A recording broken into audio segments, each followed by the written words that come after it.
I have a meeting like at the New York Stock Exchange later today. What am I going to do? You know, I'm always amazed. I'm going to be like, fire sale!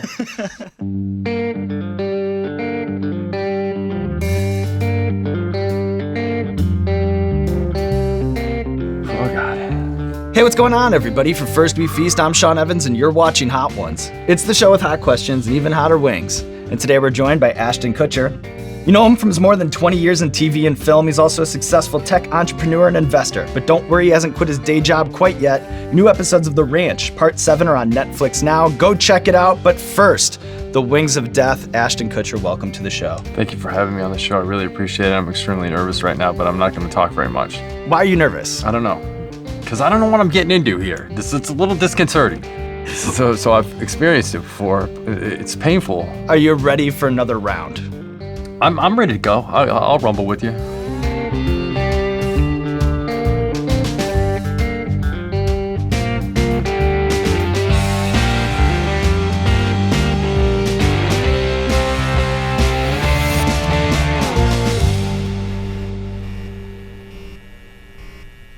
Just a classic? Just a classic. Okay. What are we doing here?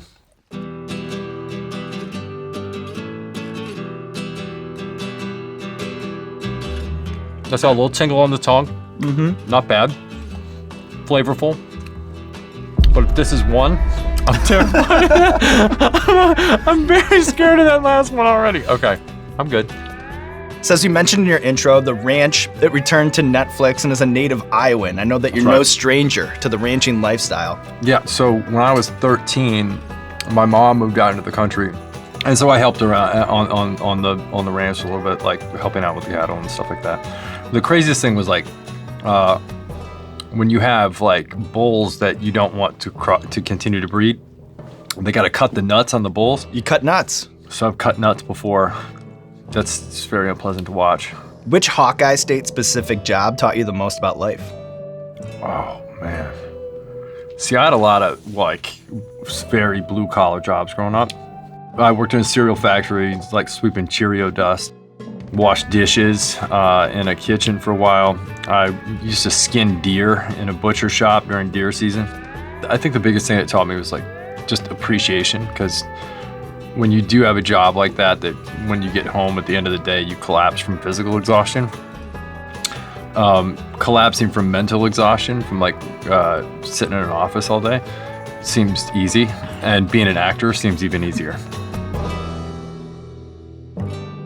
Goodbye, wing number one. Goodbye, wing number one. Bring me wing number two. Let's go. Chicago Red Hot Jalapeno. Okay, let's do it. See, I prefer the like little leg ones. Me too. A little bit less messy, you know? Less to navigate. Okay, that's all right. So I know that you're a football obsessive, from your days playing linebacker at Clear Creek and Mena to watching NFL playoff games from the sidelines at Soldier Field. Can you give us a story from your days as an assistant freshman football coach at Harvard Westlake? Like, did you ever have to snap a clipboard over your knee arguing a call? Were you ever called on to give a spirited halftime speech or anything like that? So when I was in high school, my uncle was my coach. At one point during a halftime speech, he told one of the other players to go sit by the toilet because all he was is a piece of shit. So that's the sort of football spirit that I got. He actually lifted me up in full pads during a halftime speech once. He goes, "You're wearing $1,000 worth of equipment.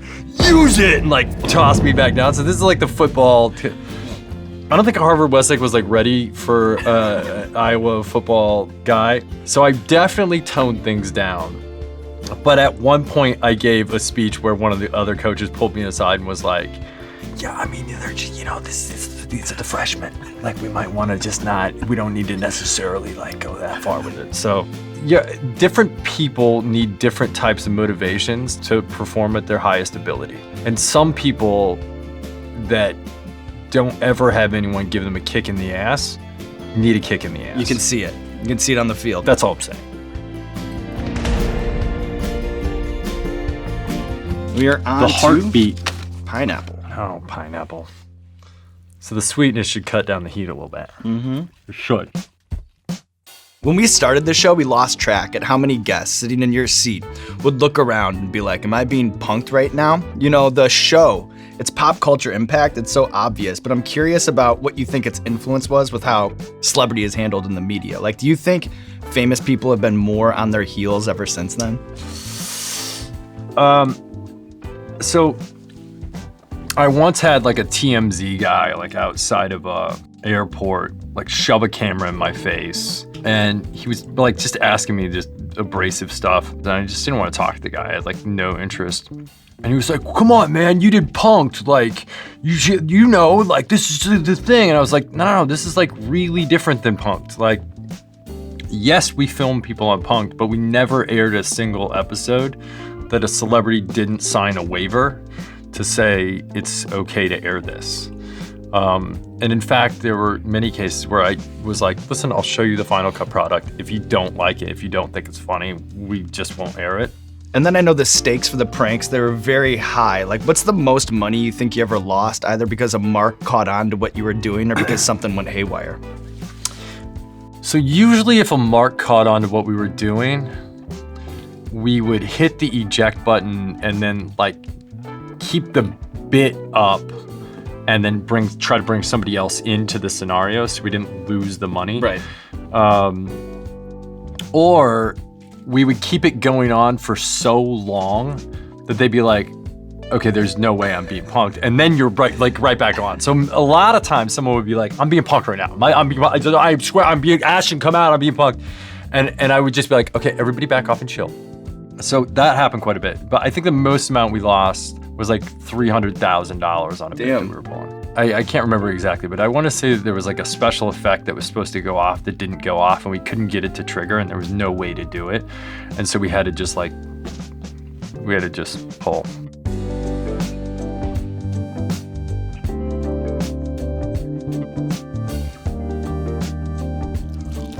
Okay, well the thing is, oh, that's a really good wing. Which one's that? Los Calientes? I'm getting that. There you go. Free sponsorship. We actually make that one, Ashton. Thanks. Oh, you do? Yeah. That's all you? Mm-hmm. Congrats. Thank you, Ashton. How's it taste just one so far? So, as someone who's scaled the heights of entertainment and also founded their own venture capital firm, I think you're uniquely qualified to weigh in on this. My nose is starting to run. It's happening. My nose is starting to run. The show's happening. The juice is coming. Mm-hmm. I like the flow. Where are pitch meetings more likely to be parodies of themselves, in Hollywood or in Silicon Valley? Oh, that's a great question. I think Silicon Valley. They talk about this, the elevator pitch. Yeah. You'll literally get in an elevator and someone's like, I just got to tell you about my company. I just got to tell you about my company. Let me just tell you about my company. I have to tell you about my company. And you're like, dude, I'm going to get off of this thing in like 1 minute. So you got a minute and you've already wasted 20 seconds saying, let me tell you about my company. You better start telling me about the company. And it's usually like some guy with like a hoodie and it's the tech bro. It's the archetype that you expect. What's easier internal math for you, passing on an investment or passing on a script? Passing on a script. With a script, I always know when I want to do it immediately. Sometimes you can like love the idea of a company, but the math just doesn't work. And so you actually have to like do the architecture of the math. And then finally, when is overnight success more of a curse, in entertainment or in tech? Ooh, entertainment, for sure. Even now, like the founders of those companies, they don't actually get the capital for all the work that they've done until the company either has an exit event, goes public, or they pull money off the cap table. So it's not like they're sitting like burning through millions of dollars. Their company can be worth billions, but they could maybe still be living in a one-bedroom apartment. Whereas like in entertainment, people get the money right now and they get the fame right now. And so it's like the combo of money and fame can be really, really dangerous.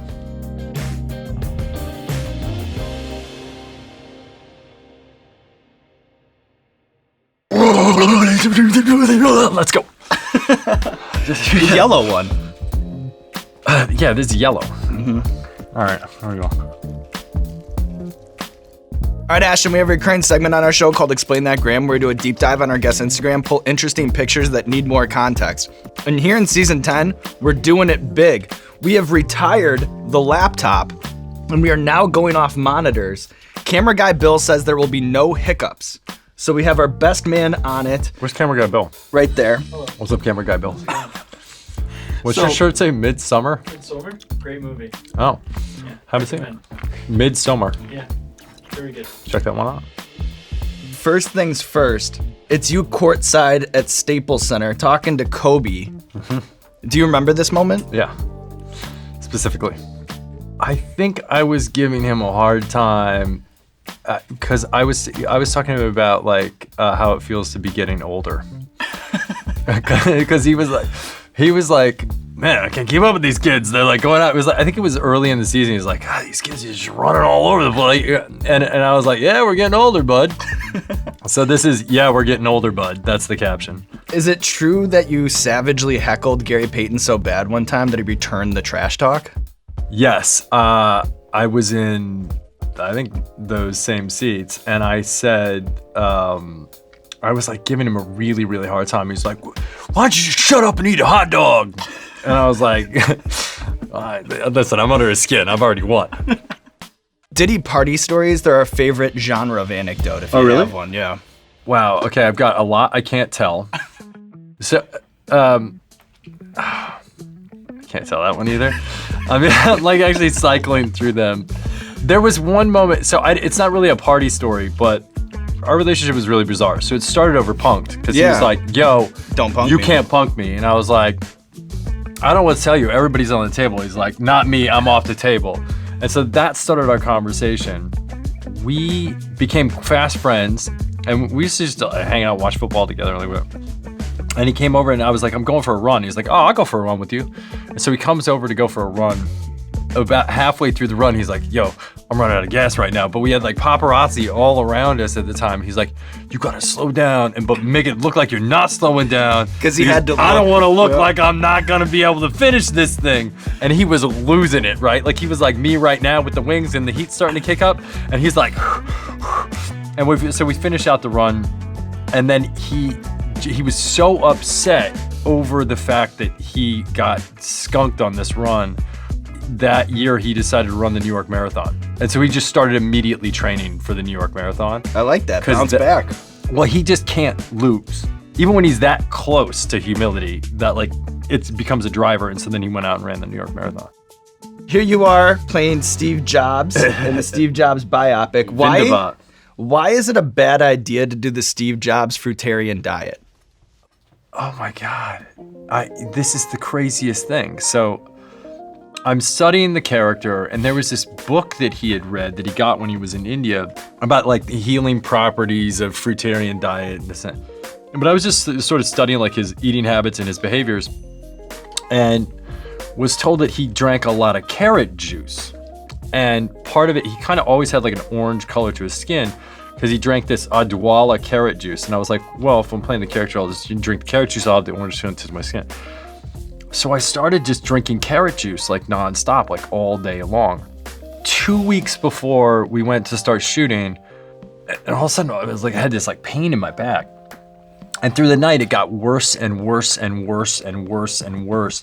And I ended up in the hospital on like the maximum dose of Dilaudid because I've got like my pancreas was like crazy out of whack. And then I'm getting freaked out. I'm like, oh my God, I've become Steve Jobs. He died of a pancreas. Like this is like the ghost of Steve Jobs is like taking over my pancreas. I'm freaking out. And just turns out like it was the carrot juice that was causing this like crazy pancreatitis. So don't drink too much carrot juice. That's a moral of the story. Here we go. Fire.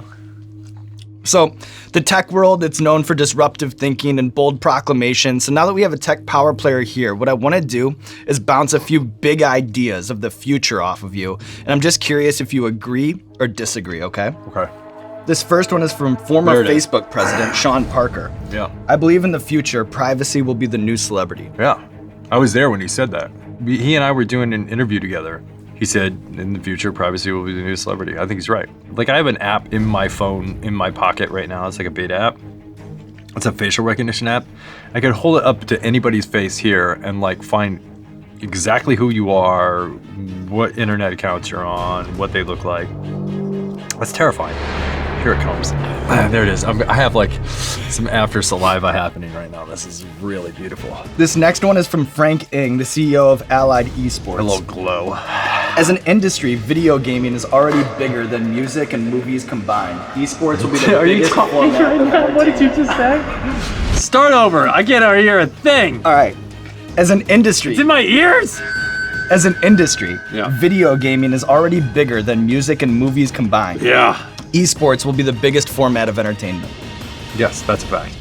This live gaming stuff is like just absolutely insane. There more people watch like I think it was like the League of Legends finale than watch the Super Bowl. It's very clearly happening. All right, this next one is from Elon Musk. I think the most important thing is to create a self-sustaining city on Mars. That's, I think, the critical thing for maximizing the life of humanity.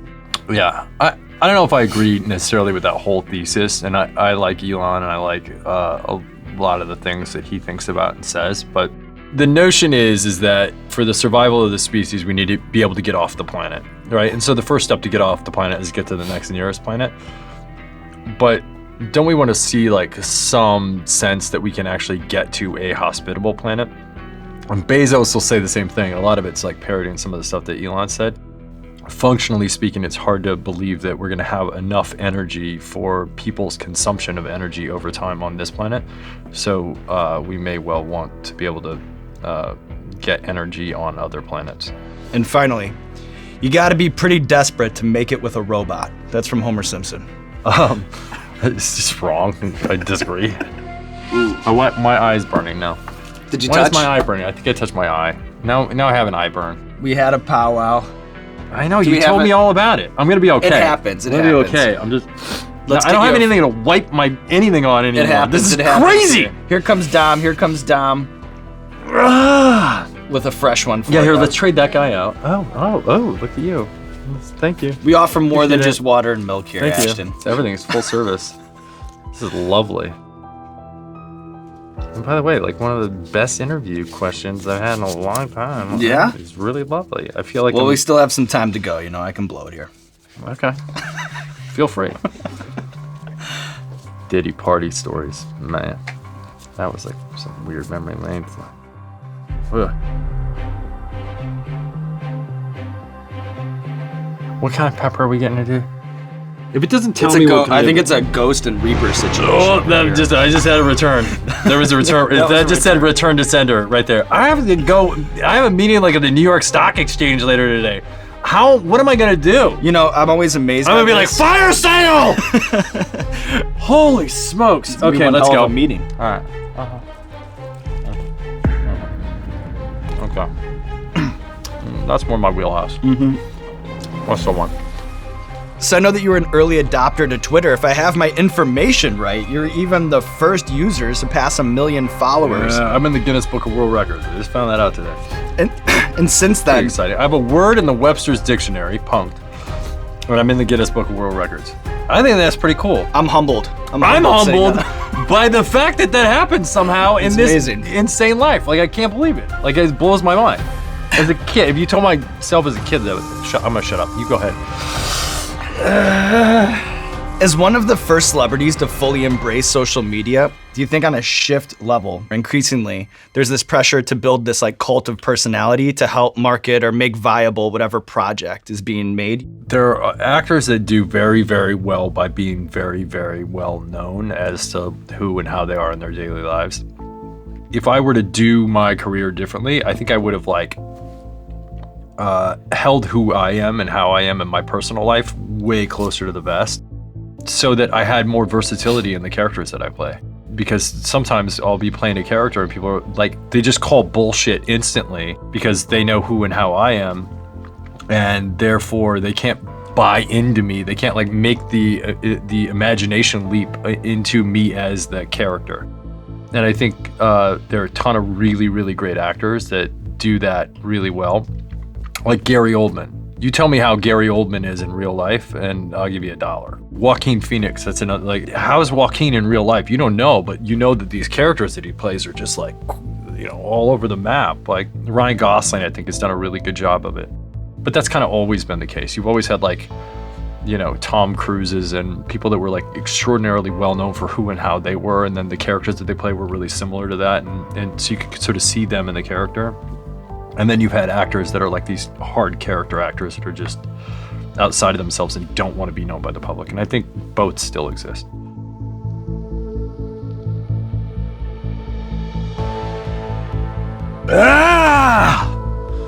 Mother Mary! Oh, Steve Carell!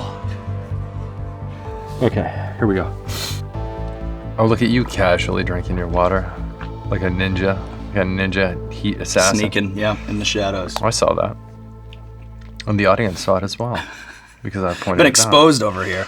Oh, Lord. My stomach is really turning, guys. I haven't eaten yet today. This is my first bite. Oh. That was a rude. Yes! Return to sender. Address unknown. The bomb. No such number. Keep it off the lips. I'm seeing you. That don't even taste like food.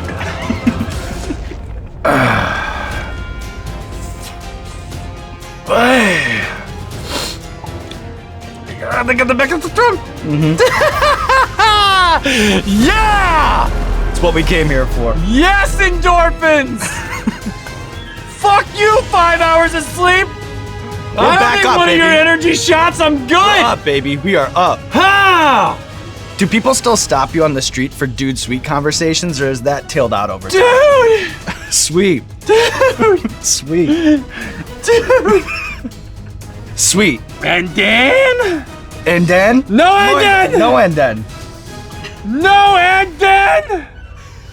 The New York Times once reported that you wore up to 5 trucker hats in a single episode of Punk. To confirm or deny on that? Probably. I just threw them all out yesterday, like 2 days ago. I was the end of cleaning the out year. the house and I just tossed a bunch of the trucker. I still had them all, along with my entire wardrobe from the '70s show. Is it true you once got fired from a Cameron Crowe movie? Fired. Yeah, I'll say fired. Sure.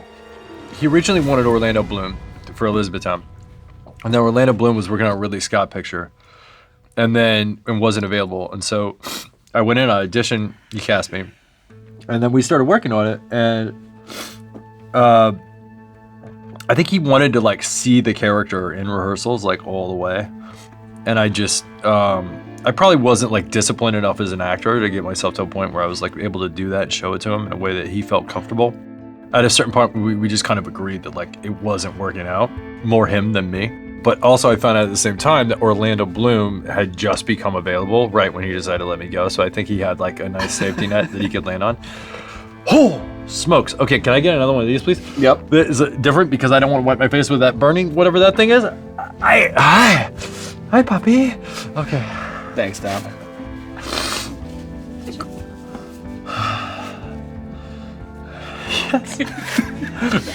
Gloria in excelsis Deo.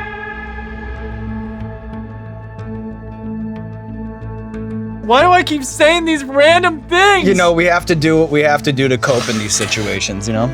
Oh my gosh. Any way to get through it. Oh, Mila Kunis, I love you. If I don't make it out of this, honey, take care of the children. So this next one is burn after eating. Why? That's the worst name. Burn after eating? That's a wonderful name. Venezuela. Okay, let's go.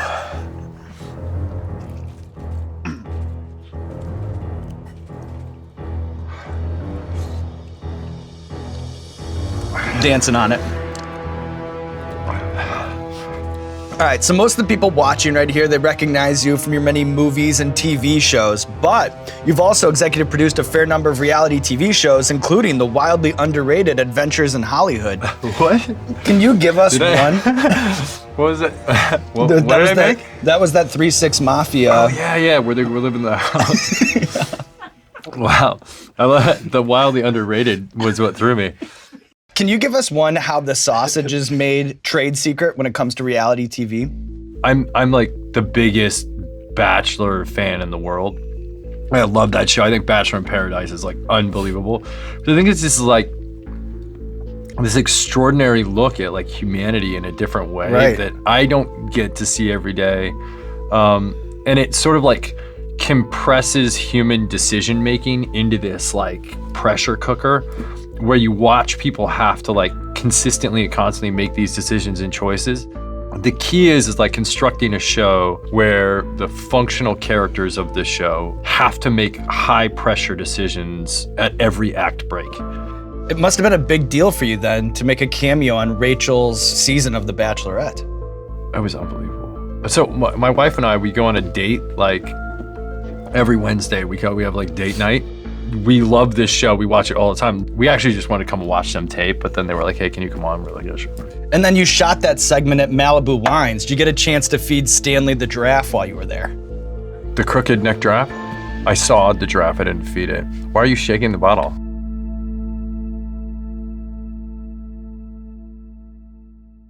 All right, so this is the last dab. We call it the last dab because it's tradition around here to put a little extra on the last wing. Try not to be as aggressive with the pour as I was, should you be brave enough to go there.